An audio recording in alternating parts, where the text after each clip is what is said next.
جیسا کہ ڈاکٹرز نے اپنی رپورٹ کے دوسرے حصے میں کہا تھا کہ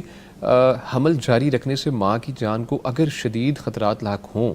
تو کیا ماں کی جان بچانے کی غرض سے اسقاط حمل کرنا جائز ہے شرعاً؟ جی ہاں، جب ماں کی جان کو خطرہ ہو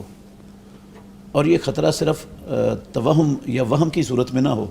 اچھا صرف شبہ نہ ہو، جی بلکہ کم از کم 3 ڈاکٹر الگ الگ، جی سمجھدار ڈاکٹر، اچھا دیندار نمازی، وہ الگ الگ ٹھیک اس عورت کا چیک اپ کریں،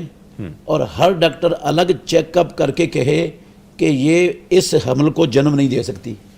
اگر اس کو حمل کو چھوڑا گیا تو اس عورت کی جان کو 100% خطرہ ہے اور یہ مر جائے گی، یہ نہیں بچ سکتی۔ اچھا یہ 3 ڈاکٹر اپنی الگ الگ رپورٹیں چیک اپ کرنے کے بعد پیش کریں تو پھر اس حمل کو اس کی ماں کی جان بچانے کے لیے تلف کیا جا سکتا ہے، اچھا اور یہ مجبوری ہے اسلام میں، ہاں بالکل، اور اسلام کا اصول ہے الضرورات تبیح المحظورات، جو مجبوریاں ہوتی ہیں نا اس سے جو ممنوع اور محظور چیزیں ہوتی ہیں وہ مباح ہو جایا کرتی ہیں۔ اچھا ٹھیک ہے، اوکے، یہ بیسک رول اسلام نے بتا یہ اسلام کا رول ہے،